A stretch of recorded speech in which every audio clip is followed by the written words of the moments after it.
हमारे दर्शकों को अगर समझाना चाहेंगे तो कैसे मारा गया भारत का ओसामा बिन लादेन?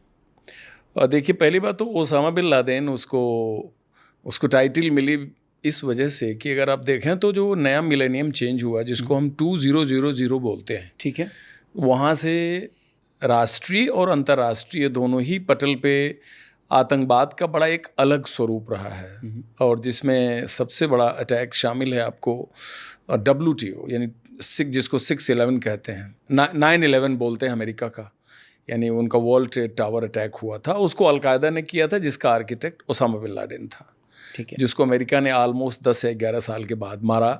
जी, कहाँ पर? Just close to cantonment of Pakistan army in Pakistan. Correct. तो उस समय से आतंकवाद की परिभाषा अमेरिकन के तरफ से और वेस्टर्न वर्ल्ड के तरफ से बड़ी एक अलग हुई, यानी उन्हें पहली बार शायद इस बात का एहसास हुआ कि आतंकवाद भी एक कोई चीज़ है जिससे बड़ा ख़तरा है।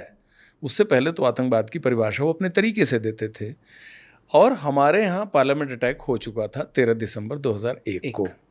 तो गाजी बाबा ने वैसे तो उससे पहले और भी बहुत सारे अटैक्स किए, लेकिन पार्लियामेंट अटैक शायद एक इतना बड़ा कह लीजिए कि इतना बड़ा टारगेट था कि उससे बड़ा अटैक हो नहीं सकता था। उससे बड़ा अटैक इंडियन डेमोक्रेसी पे तो नहीं हो सकता था, क्योंकि पार्लियामेंट सेशन में थी और अटैक होता है। उसमें गाजी बाबा के भेजे सुसाइडर्स 5 मारे जाते हैं, लेकिन पूरा उसकी जो मास्टरमाइंडिंग है, उसका पूरा जो आर्किटेक्ट है वो गाजी बाबा ने किया था। तो इसलिए उसको इंडिया का ओसामा बिन लादेन कहा गया, और मारा भी इस वजह से गया कि उसने एक एग्रेशन अपना बहुत ज़्यादा बढ़ा दिया था last years of his life, यानी अंतिम जो वर्ष उसके थे। और माननीय प्रधानमंत्री जी का कश्मीर दौरा था, तो माननीय प्रधानमंत्री जी कश्मीर में थे। शायद वो चाहता था कि उनकी मौजूदगी में कोई इतना बड़ा वो सेंसेशनल अटैक करे कि जिससे इंटरनेशनल मीडिया उसके इस एक्ट ऑफ टेररिज्म को कवर करे। अटल जी की बात हो रही है? अटल जी की बात, बिल्कुल। 27 अगस्त को वो कश्मीर का दौरा उन्होंने किया, और उसी दिन उनका कारकेट गुजरने के बाद लाल चौक के एक बड़े ही इम्पॉर्टेंट होटल के ऊपर अटैक होता है।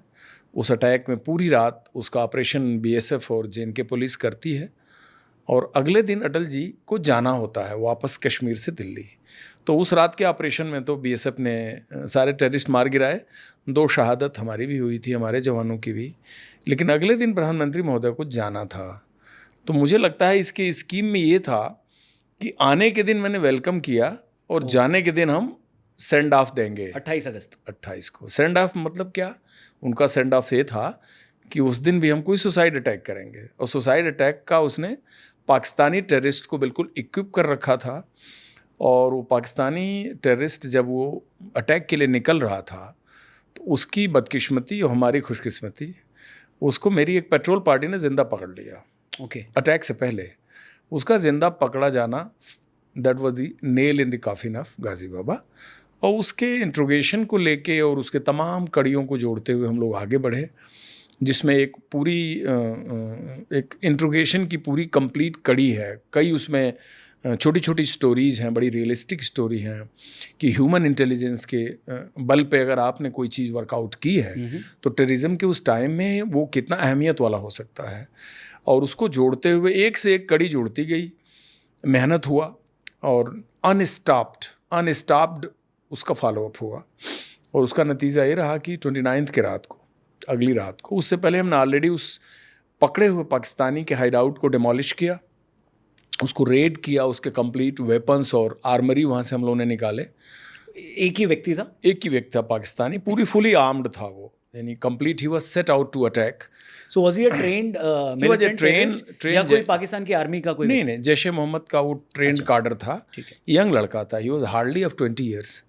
फैसलाबाद, ज़िला फैसलाबाद, पंजाब, पाकिस्तान का 20 साल का व्यक्ति अगर आप फुल्ली ट्रेंड बोल रहे हैं तो उसकी ट्रेनिंग कौन से एज से शुरू हुई? उसकी ट्रेनिंग आई थिंक, जिसको कहते हैं ना वहाँ की कहावत की पैदा होते ही, एक आपने वो शोले फिल्म में बड़ा मशहूर है डायलॉग, वो जय वीरू के बीच में, कि बस पैदा होते ही शुरू कर दिया था। किसी एक पर्टिकुलर चीज़ पर वो बोलते हैं जी। तो वहाँ तो आप समझिए कि लाहौर और कराची के झुग्गियों से उठाए हुए ये नौविश बच्चे, जिन्होंने दुनिया एक मस्जिद और तबलीगी जमात के बाहर देखा ही नहीं है, वही एज है एक्चुअली उनको मोटिवेट करने का, ठीक है, वही एज है तैयार करने का। और वो एक नौजवान लड़का था, वो पकड़ा गया और उसने जो फिर हमें डिटेल्स दी, कुछ डिटेल्स उसने दी, कुछ जिस मकान में उसने हाइड आउट बनाया था उसके मालिक को पकड़ लिया हमने। तो ये पूरी एक रात में ये हुआ 28 की रात को। फिर 29 के डे में बड़ा अच्छा डेवलपमेंट हुआ, हमको आर्किटेक्ट मिल गया, मतलब जो जैश ए मोहम्मद गाजी बाबा की तरफ से पूरे कश्मीर के अंदर छुपे तहखाने बनाता था, उनके हाइड आउट्स बनाता था। इन एक नॉर्मल लुकिंग बिल्डिंग है, लेकिन उस बिल्डिंग के अंदर अनयूजुअली वॉल के पीछे एक सीक्रेट चैम्बर क्रिएट कर देना, किचन के नीचे अंडरग्राउंड एक पैरेलल एक और चैम्बर क्रिएट कर देना, इस टाइप की चीज़ें वो लोग क्रिएट करते थे जिसमें कि रेड के टाइम पे छुप जाते थे। सिक्योरिटी फोर्सेज वहाँ तक पहुँच ही नहीं पाती थी, बड़े बड़े घर होते हैं। तो हमने उस आर्किटेक्ट, उस कारपेंटर को भी पकड़ लिया और दोनों का जो 29 के दिन में इंट्रोगेशन हुआ तो हमारे पास 3 फरीक हो गए। एक तो जिंदा पाकिस्तानी गाजी बाबा का डिप्टी चीफ इस्टेब्लिश हो चुका था, ठीक है। इंट्रोगेशन में हमने ये पूरी डिटेल निकाल ली कि हु ही इज़। उसके बाद मकान मालिक जिसके घर के अंदर इसका तहखाना था, और तीसरा आदमी जो इस तरह के तमाम तहखाने बनाता था, और उनमें से एक तहखाना एक सीक्रेट चैम्बर का उसको मुकम्मल जानकारी थी। तो ये काम हमने 29 के शाम तक कर लिया। तब तक प्रधानमंत्री जा चुके थे? तब तक जा चुके थे, और जा तो 28 को ही चुके थे। 28 के रात का फॉलो अप ऑपरेशन था जो 29 को कन्वर्ट हुआ, और 29/30 के नाइट में हमने गाजी बाबा के अड्डे को रेड किया, और रेड करने के बाद जो हुआ वो हिस्ट्री है। फिर तो हमारा एक्सचेंज ऑफ फायर, किलिंग अब बोथ पाकिस्तानीज, एक भागने की कोशिश की एक ने, लेकिन वो भी मारा गया। और हमारे में एक शहीद बलबीर सिंह जवान की शहादत हुई, और करीब 8 लोग इंजर्ड हुए थे, जिसमें सबसे ज़्यादा क्रिटिकल इंजरीज मेरी थी। बाकी हमारे साथी सीपी त्रिवेदी। कितनी गोलियां लगी थी आपको? मुझको 7 गोलियां लगी थी। 7 गोलियां उस ऑपरेशन में 7 गोलियां लगी थी, और ग्रेनेड का कुछ छर्रा लगा था हाथ में।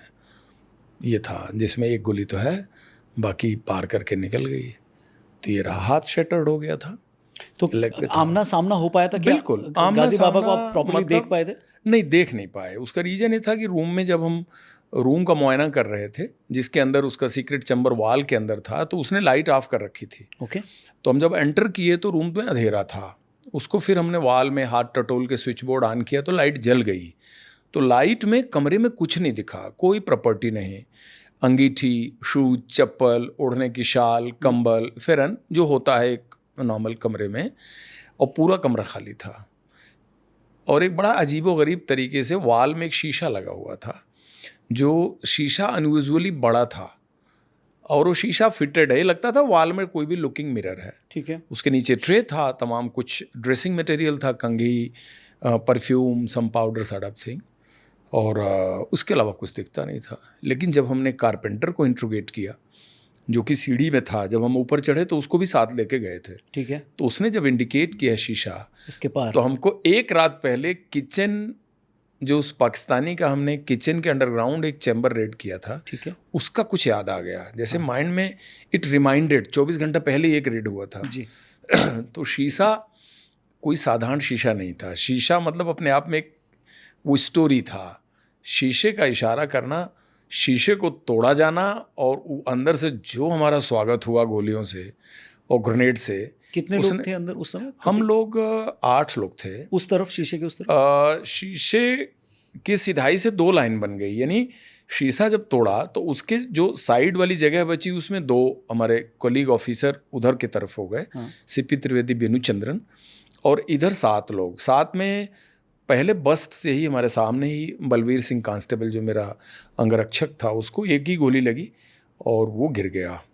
बाकी जो उसमें 2 ऑपरेटर हमारे थे, मानिक नाथ, हेमचंद जोशी, फिर राजेश भदौरिया, कुलदीप, ओमवीर और मैं, तो और सबको थोड़े थोड़े ग्रेनेड के छर्रे लगे, क्योंकि उसने जो ग्रेनेड्स मारे उसकी क्या कोशिश थी कि ग्रेनेड के स्मोक से अंधेरा हो जाए और उस अंधेरे और उस स्मोक का फ़ायदा उठा के वो सीढ़ी पकड़ ले। भागने का रास्ता एक ही था। वो अकेला था? 2 थे। अच्छा, 2 थे।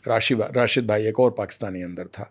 अकेला गाजी बाबा के स्टेटस का टेररिस्ट हमेशा 2 होते हैं, 2 या 3 होते हैं, जनरली 2 होते हैं, एक उनका बॉडीगार्ड होता है। ये उनका सिस्टम रहा है, तो हमको पता तो 2 तो होंगे ही होंगे अंदर। तो वो ने कोशिश की, लेकिन गाजी बाबा तो फर्स्ट बस्ट में ही गोली खा गया। शीशा तोड़ने के बाद जो पहला फायर किया उसी पे उसको लग गई, क्योंकि वो हाइड आउट का जो शीशे का जो फ्रेम था ना जी, तो उस पर आधी बॉडी उसकी सामने की तरफ लटकी थी और आधी अंदर थी, यानी पूरा एग्जिट कर नहीं पाया था। दूसरा टेररिस्ट निकल गया उसमें से, निकला और टेरेस से कूदने की कोशिश की तो वो नीचे मारा गया। और इंजर्ड लोग तो फिर जगह छोड़ते गए और लास्ट में मुझे दाहिने हाथ का एहसास हुआ कि इसमें मुझे लगता है सेंसेशन नहीं है, राइफल हाथ से छूट गई मेरी, पिस्टल थी मेरे पास, 2 वेपन था, बाकी इंजरी का कोई इल्म नहीं हुआ। तो आप कह रहे हैं जब आपको 7 गोलियां लगी तो आपको पता नहीं चला कि हाथ का लगा और किसी इंजरी 6 गोलियों का अंदाजा कुछ भी नहीं अंदाजा, इतनी स्पीड से गोली होती है, गोली की वेलोसिटी इतनी ज़्यादा होती है, उसके अंदर इतना ज़्यादा मास वेलोसिटी। 7 गोलियां फिर भी? हाँ, वैसे ही मतलब अब फैक्ट है कि मेरे यूनिफॉर्म में तो उससे ज़्यादा छेद हैं जो अभी भी रखी हुई है। वो 7 इसलिए लगी कि यूनिफॉर्म का थोड़ा लूज पार्ट भी होता है, यानी शरीर से चिपका ना हो, कि कोई पैरा जैकेट लूज पहनते हैं वहाँ से भी क्रॉस, उसके होल्स उससे ज़्यादा हैं। अच्छा, मतलब और उससे ज़्यादा है, जो अगर यूनिफॉर्म देखें, मेरे पास फ़ोटोज़ हैं उसके पूरे होल के फ़ोटो में मार्क किए हुए हैं। तो लेकिन जो बॉडी में एंटर करी वो 7 एंटर की। 7 में पैर की जैसे गोली थी तो उससे बोन फ्रैक्चर नहीं हुआ, तो वो उसने मांस का पार्ट काटा और थ्रू एंड थ्रू हो गई, वो हमें पता लगा नहीं। ट्राउज़र के अंदर ब्लीडिंग थोड़ा मोड़ा हो रहा था, यहाँ पर पूरा बस्ट लगा था। तो यहाँ मैंने डायरेक्टर जनरल का एक कमेंडेशन इंसिग्निया स्टील का होता है, 1x1 इंच का प्लेट होता है, ओके, वो पार्ट है, that is part of uniform. Generally वो कैमोफ्लाइज ड्रेस में पहनते नहीं हैं, खाकी में पहनते हैं, बट मैं अंदर टांग रखा था क्योंकि ड्रेस कई बार चेंज भी अब करते थे तो बार बार वो पिन से टंगा हुआ। तो दीवार पिक्चर का सीन हो गया। और एग्जैक्टली इस पर कई सवाल हुए लोगों के, फिर उनको ओरिजिनली वो मेडल दिखाया ले जाके, और मुझे भी नहीं पता था। वो तो ऑपरेशन थिएटर से कटे हुए यूनिफॉर्म को उन्होंने पॉलीथिन में डॉक्टर्स ने डाल के ड्राइवर वरना बहुत क्रिटिकल इंजरी हो जाती इंजरी का फिर तो डेथ होती ना। इसलिए होता कि यहाँ बुलेट आने का मतलब है कि कोई सेव नहीं कर सकता था। फिर साइड से फाड़ के पूरी गोली निकल गई है, तो पीछे टाँके लगे थे, पूरी इंजरी के निशान, लेकिन एक्चुअल जो बॉडी का ट्रंक है, केज है, उसमें गोली नहीं गई एक्सेप्ट इस गोली के। और बाकी हाथ पे लगा तो हाथ तो चलिए बच गया, कटने से भी बच गया। तो गाजी बाबा आप कह रहे हैं शुरू के ही अटैक में अल्लाह को प्यार शुरू के अटैक में ही उसको ज़्यादा तकलीफ नहीं हुई, लगता है कि वो पहले ही झटके में खर्च हो गया वो। बाकी उसका जो साथी है वो भागने की कोशिश की तो वो भाग सकता ही नहीं था, जंप भी करता तो नीचे डबल कॉर्डन लगा हुआ था, मकान घिरा था, मकान के बाहर एक और कॉर्डन लगा हुआ था, तो जाता काम मारा तो जाता ही।